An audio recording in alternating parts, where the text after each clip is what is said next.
감사합니다. 오늘 같이 하나님의 말씀을 같이 나누려고 하는데요. 하나님의 말씀은 고린도후서 6장 1절에서 10절까지의 말씀입니다. 고린도후서 6장 1절에서 10절, 제가 가진 성경책은 290페이지, 291페이지에 있는데 몸이 불편하지 않으시면 다 같이 자리에서 일어나셔서 저와 여러분은 한 절씩 교독하도록 하겠습니다. 고린도후서 6장 1절부터 제가 먼저 읽겠습니다. 우리가 하나님과 함께 일하는 자로서 너희를 권하노니 하나님의 은혜를 헛되이 받지 말라. 이르시되 내가 은혜 베풀 때에 너에게 듣고 구원의 날에 너를 도왔다 하셨으니 보라 지금은 은혜 받을 만한 때요 보라 지금은 구원의 날이로다. 우리가 이 직분이 비방을 받지 않게 하려고 무엇에든지 아무에게도 거리끼지 않게 하고 오직 모든 일에 하나님의 일꾼으로 자천하여 많이 견디는 것과 환난과 궁핍과 고난과 매 맞음과 갇힘과 난동과 수고로움과 자지 못함과 먹지 못함 가운데서도 깨끗함과 지식과 오래 참음과 자비함과 성령의 감화가 거짓이 없는 사랑과 진리의 말씀과 하나님의 능력으로 의의 무기를 좌우에 가지고 영광과 욕됨으로 그러했으며 악한 이름과 아름다운 이름으로 그러했느니라. 우리는 속이는 자 같으나 참되고 무명한 자 같으나 유명한 자요 죽은 자 같으나 보라 우리가 살아있고 징계를 받는 자 같으나 죽임을 당하지 아니하고 근심하는 자 같으나 항상 기뻐하고 가난한 자 같으나 많은 사람을 부유하게 하고 아무것도 없는 자 같으나 모든 것을 가진 자로다. 아멘. 아멘. 다 같이 자리에 앉으셔서 잠시 기도하겠습니다. 하나님 아버지, 방금 읽은 이 바울의 고백이 우리의 고백이 되기를 소원합니다. 이 세상을 살아가면서 그리스도인으로서 이 세속적인 삶에서 살아간다고 하는 것이 정말 챌린지고 또한 도전이 되는 그런 일들이지만 그 가운데 하나님께서 나를 얼마나 사랑하시는지 그 사랑과 은혜를 깨닫고 한 걸음 한 걸음 나아가며 승리하는 우리들 될 수 있도록 인도하여 주시옵소서. 이 말씀을 묵상하며 나눌 때에 하나님께서 우리 10년 가운데 말씀하시는 음성 듣게 해 주실 줄 믿사오며 예수님의 이름으로 기도합니다. 아멘. 아멘. 자, 우리가 몸이 아플 때요, 특별히 중병에 걸렸을 때는 그 치료 시기가 아주 중요합니다. 그것을 골든 타임이라고 이야기하죠. 가급적 빠른 시기에 가장 적절한 치료 방법을 찾아서 치료하는 것이 중요해요. 훌륭한 의사는 어떤 사람이 훌륭한 의사냐면 정확하게 진단하고 가장 확실한 약을 연결해서 소개해 주거나 아니면 적절하게 수술을 하는 의사가 훌륭한 의사입니다. 그런데 이것은 비단 우리 몸만의 이야기는 아니에요. 우리의 영이 병들어갈 때, 우리가 구원의 감격을 잃어버리고 신앙생활의 기쁨을 잃어버릴 때에 이런 영적인 병들은 가장 훌륭한 의사 선생님이신 성령님께서, 성령 하나님께서 가장 좋은 약인 은혜와 복음으로 치유하셔야 우리가 회복되고 치유될 수 있는 것입니다. 문제는 현재 우리가 병들어 있는 영적인 상태를 스스로 인지하고 회복의 자리로 나아가려고 하는 의지가 있는가, 이것이 어쩌면 참으로 중요한 것 같아요. 바울이 지금 편지를 쓰고 있는 이 대상 고린도 교회는요, 참으로 문제가 많은 교회죠. 고린도전서를 쭉 읽어보면 정말 이 교회는 종합병원입니다. 별의별 문제 다 등장하죠. 그런데 바울은 그 교회의 고린도서를 쓰면서 그 원인을 복음을 잃어버렸기 때문으로 진단하고 있습니다. 그래서 전서 3장 16절에 보면요, 너희가 알지 못하느냐라고 이야기하죠. 너희가 성전인 것과 성령이 너희 안에 거하시는 것을 알지 못하느냐라고 이야기합니다. 알지 못하느냐, 계속해서 복음을 상기시켜주면서 리마인드 시키는 것입니다. 그런 식으로 바울은 교회가 당면한 모든 문제들을 복음으로 치유하려고 하는 것이죠. 복음을 잃어버리고 은혜를 잃어버리고 감격을 잃어버린, 복음이 변질된 그런 교회를 바라보면서 바울은 참 복음을 다시 선포하면서 병든 교회를 치유하고 있다라는 사실을 우리가 주목해 볼 필요가 있어요. 이 원리를 가만히 보면 우리에게도 늘 필요한 것이 복음이구나. 복음이라고 하는 것은 아직 예수님을 모르는 사람, 초신자들에게만 필요한 것이 아니라 늘 우리 가운데 계속해서 신앙생활을 해온 우리 가운데서도 늘 필요한 것이 복음이구나라는 것을 알게 됩니다. 늘 나와 같은 죄인을 살려주신 그 Amazing Grace를 우리가 늘 기억하고 인지한다면 잃어버린 복음의 감격, 은혜의 감격 다시 찾을 수 있을 줄 믿습니다. 바울이 오늘 본문을 통해서 고린도 교회에게 뭐라고 권면하냐면 하나님의 은혜를 헛되이 받지 말라라고 말을 합니다. 이 말은 그 은혜를 헛되이 받는 자들이 있다는 이야기 아니겠어요? 이것은 실로 엄청난 도전입니다. 하나님의 은혜를 헛되이 받지 말라고요. 다소 충격적이기까지 합니다. 여러분, 내가 하나님의 은혜를 헛되이 받고 있었을지도 모른다라는 그런 생각을 해보신 적이 있으십니까? 과연 이 말이 어떤 뜻일까요? 이 말은 당연히 하나님의 은혜에는 헛된 은혜가 있을 수 있다라는 말은 아닐 거예요. 왜냐하면 하나님의 은혜는 완벽하고 완전하기 때문입니다. 헛된 은혜는 있을 수가 없어요. 그 은혜, 하나님의 완전한 은혜, 완벽한 은혜, 그 은혜가 어디에 임하냐면 바로 죄인인 우리에게 임합니다. 죄인에게 임하죠. 바울이 지금 말하는 맥락을 우리가 잘 살펴봐야 되는데, 우리가 지난 시간에 그림 기억나세요? 하나님과의 그 세퍼레이션이 된 인간, 죄 때문에 멀어지게 되었지만 하나님은 그런 죄인과 화목해 하시려고 화목해 하시는 예수님을 우리에게 보내주셨습니다. 하나님과 멀어진 우리 사이를 이어주시려고 예수님은 십자가에서 돌아가시고 부활하셨어요. 그리고 그 예수님의 직분, 화목해하는 그 직분을 통해서 누구든지 그 예수님을 믿는 자들은 하나님과 다시 화목하게 되죠.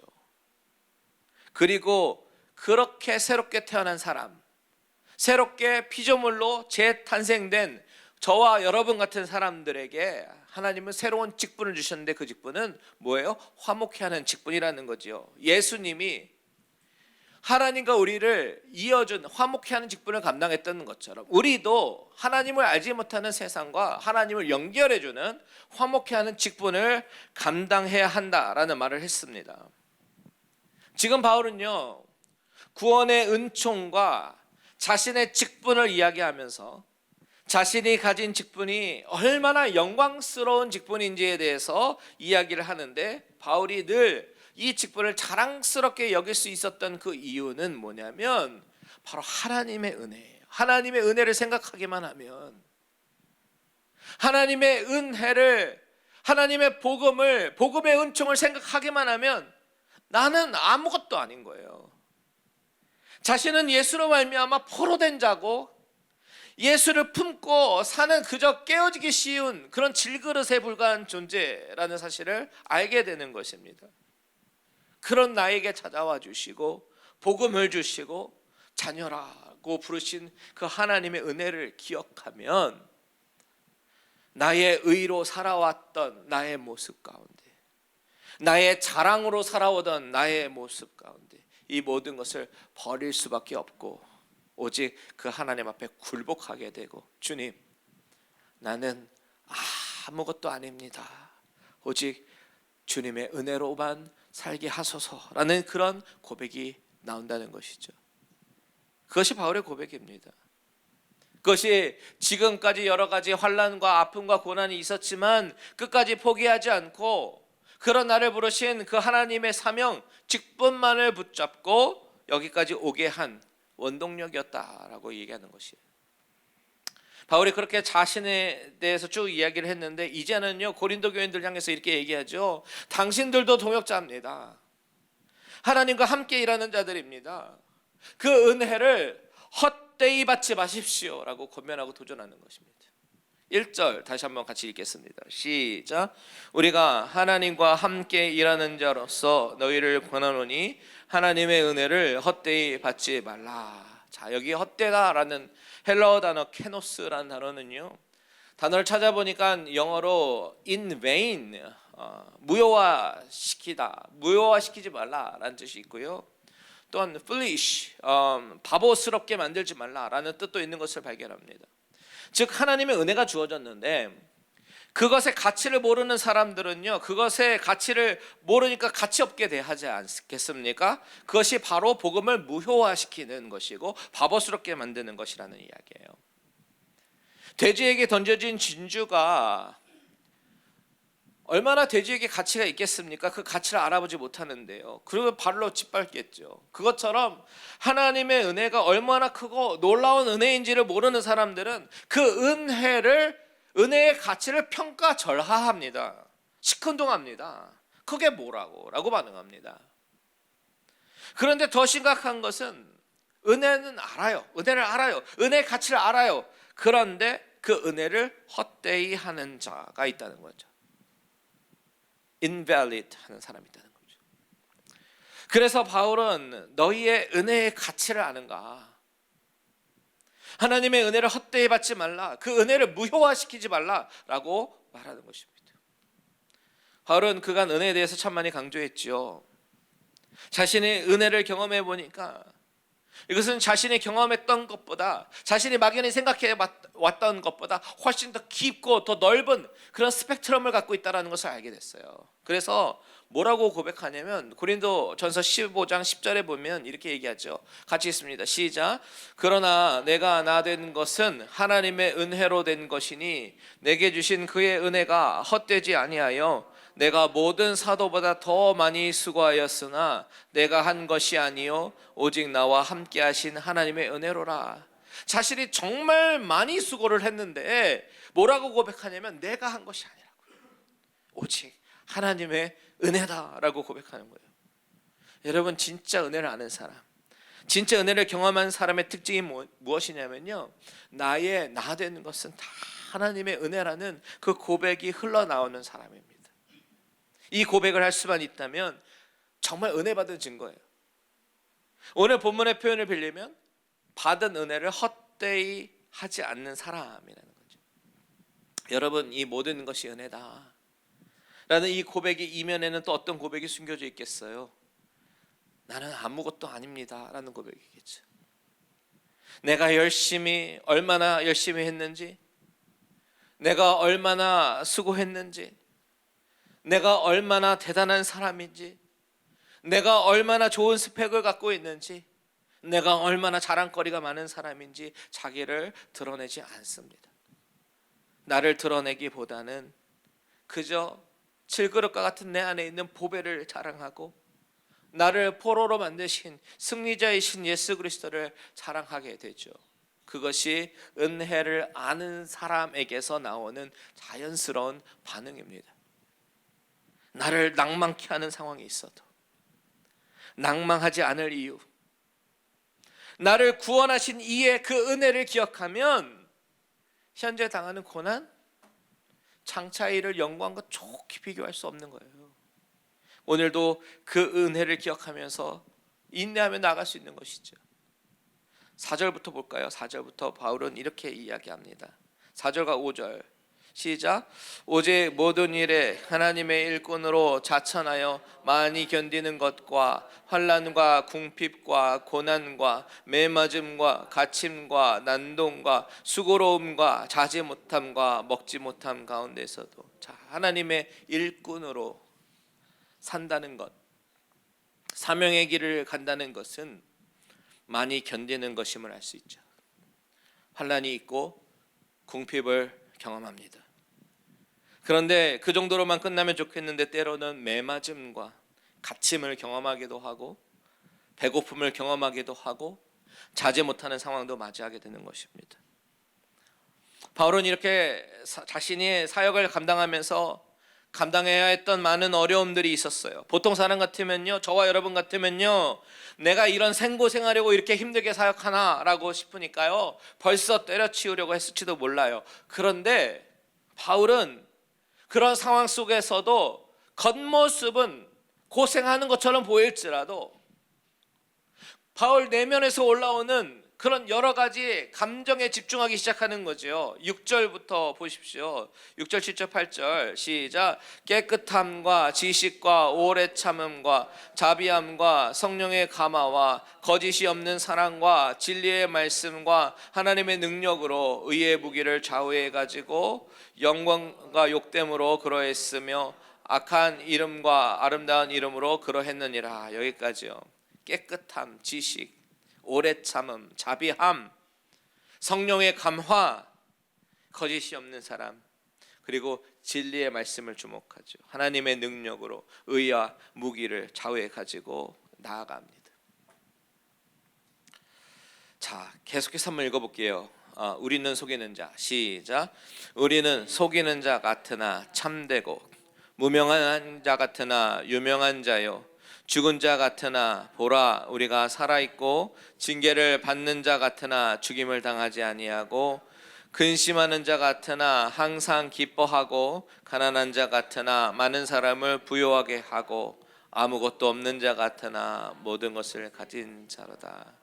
자, 겉으로 보이는 모습은 어떤 모습이냐면요, 환난의 모습과 궁핍의 모습이죠. 고난 매맞고 갇히고 고생하는 거예요. 그런 상황 가운데 정말 은혜를 아는 사람의 인사이드에는 오래 참음, 성령의 감화, 거짓이 없는 사랑, 진리의 말씀이 숨쉬고 하나님의 능력을 경험하는 자라는 거예요. 여러분, 그 비결을 모르는 사람은요, 이해를 못하는 거죠. 그러면서 손가락질합니다. 왜 저러고 사냐고, 예수가 밥 먹여주냐고, 마치 찌질이 취급하고요, 정신병자 취급하지만 진짜 예수를 아는 사람들은 속이는 자 같지만 참된 자가 되고요, 이름이 없고 빛도 없는 그런 무명, 이름도 없는 사람 같지만 하나님이 세워주시는 유명한 자가 되고, 징계를 받아도 죽임을 당하지 않고 근심 받는 자 같지만 항상 기뻐하고 가진 것이 아무것도 없어도 다른 사람의 마음을 풍성하게 하고 부요하게 하는 모든 것을 가진 사람이다라고 바울은 이야기합니다.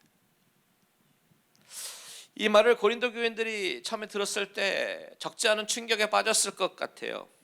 왜냐하면 보이는 세계와 보이지 않는 세계 가운데 그 사람들은 보이는 외모, 스펙, 자격을 논하면서 또한 바울을 공격하면서 살아왔는데, 그 보이는 세계에 집중하며 살아왔는데, 실상은 하나님이 주시는 구원의 은혜와 능력과 은총이 우리 삶의 가장 큰 축복인데 그것을 잃어버리고 살았구나, 마치 은혜의 가치가 없는 것처럼 살았구나라는 것을 깨달았기 때문일 것입니다.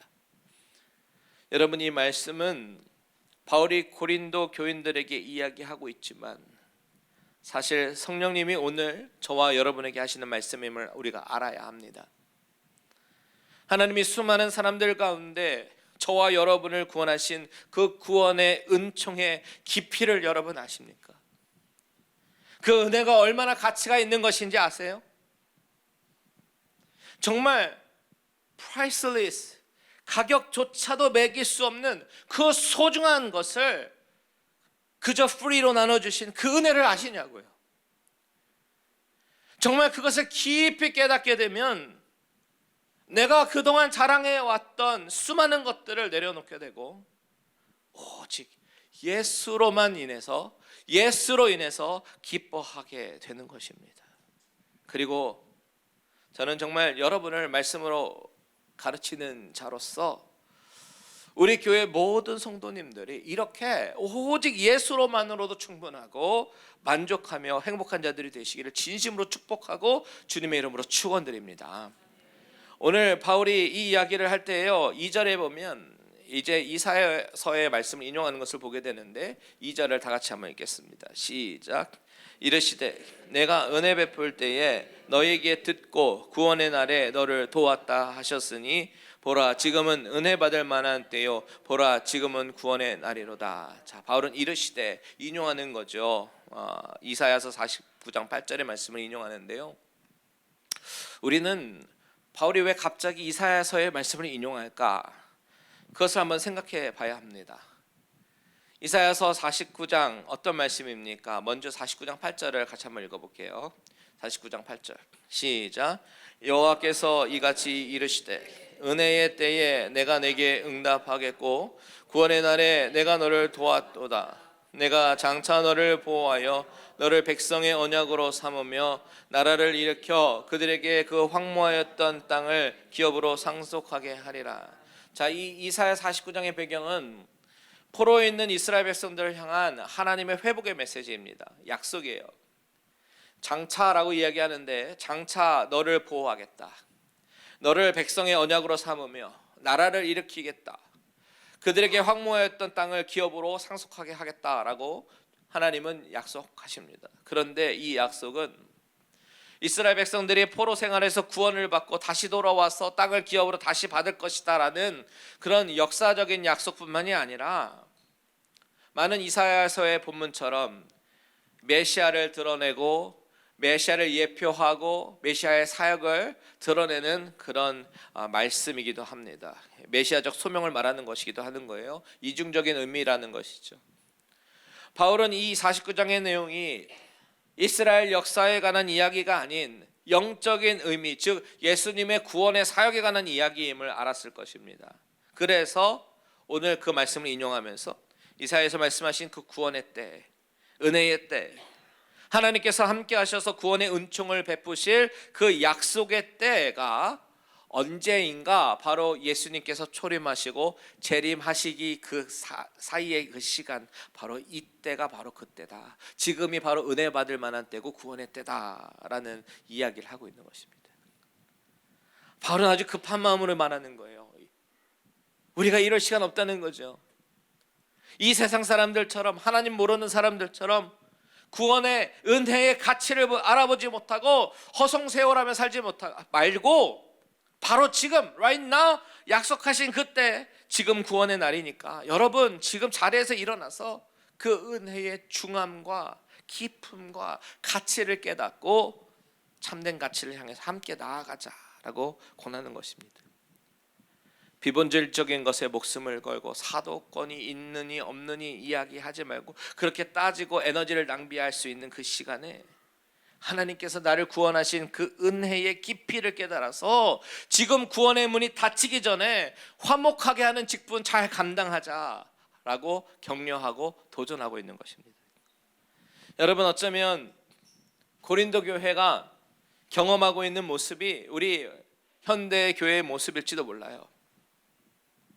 한국 교회가 세상에서 힘을 잃어가고 복음의 능력을 잃어버리는 그런 시대적인 모습 가운데 그저 선데이 크리스찬이 되고 무명의 크리스찬이 되어서 대형 교회 그저 겨우 주일 예배만 출석하고 예배 드리고 얼른 집으로 가서 살아가는 그런 모습에서 여러분, 이제 우리는 일어나서 내가 주님을 위해서, 사랑하는 주님을 위해서 내가 어떻게 더 쓰임을 받을까 고민하고 나에게 주신 그 구원의 은혜의 깊이를 깨달아서 다시 하나님 앞에 헌신하면서 다시 제2의 부흥을 꿈꾸는 저와 여러분들 되시기를 바랍니다.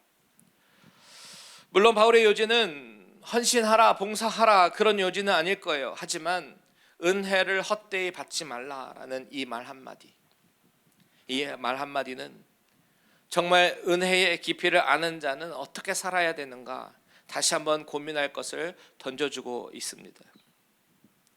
한 가지만 더 생각해 볼게요. 3절 읽고 말씀 마무리하겠습니다. 3절 같이 있습니다. 시작.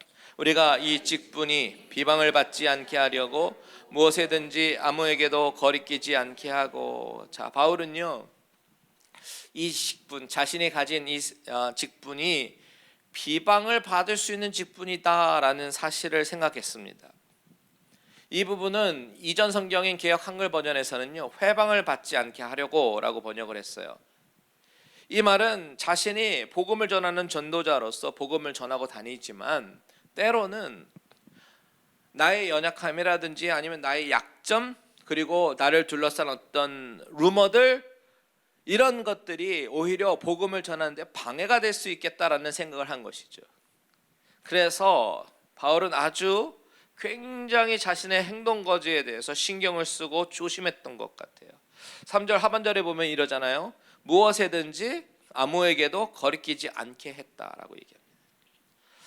바울은 자신의 이 직분을 통해서 주님께 부탁을 받은 너무나도 영광스러운 이 직분에 혹시나 누가 될까 욕먹을 짓을 안 하려고 부단히 애를 썼다라는 것을 우리가 알 수 있습니다. 왜냐하면 욕먹는 것은 내가 욕먹는 것이 아니라 바로 예수님을 욕먹이는 것이니까.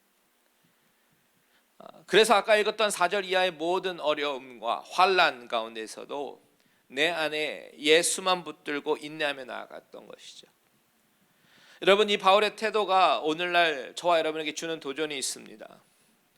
오늘날 기독교인들이 삶과 신앙이 분리가 되어서 살아갔던 그런 모습이 있었기에 세상에서 손가락질 받으면서 나는 저런 집단에 속하고 싶지 않아 라고 그런 마음을 들게 만드는 것이 요즘의 교회의 모습이라면, 주님을 욕먹이게 하고 그런 모습 가운데 우리가 행동 거지를 좀 더 조심하고, 내가 조금 더 인내하더라도, 내가 좀 더 참는다 하더라도 우리 예수 그리스도를 드러낼 수만 있다면 그것이 너무나도 영광스러운 직분이 될 거예요. 우리가 복음을 전하고 안 믿는 자들에게 예수를 전해야 되는 그 사명이 있는 우리들이 오히려 더 기독교에 정 떨어지게 만든다면 얼마나 안타까운 일이 되겠습니까? 저는 이 말씀을 묵상하면서 제 자신을 바라봤습니다. 그리고 제 자신이 얼마나 부끄러웠는지 몰라요. 정말 하나님 앞에 신실하게 살고 싶다라는 말은 하지만 나 때문에 실족하고 나 때문에 어려움을 겪는 사람들이 있다면 나중에 하나님 앞에 섰을 때 얼마나 책망을 받을까, 그런 생각을 해보게 됩니다. 여러분, 우리도 바울의 심정을 한번 느껴보기를 원합니다. 정말 크리스천으로서 은혜의 가치를 알고 살아가고 있는가? 나의 모습 가운데 부끄러운 모습으로 인해서 하나님의 영광을 가리지는 않고 있는가? 오늘 저와 여러분이 정직하게 내 자신을 뒤돌아보면서 하나님 앞에 다시 그 십자가의 은혜를 붙들고 나아가기로 다짐하는 저와 여러분들 되시기를 주님의 이름으로 축원드립니다. 아멘. 우리 다 같이 찬양하고 기도하겠습니다.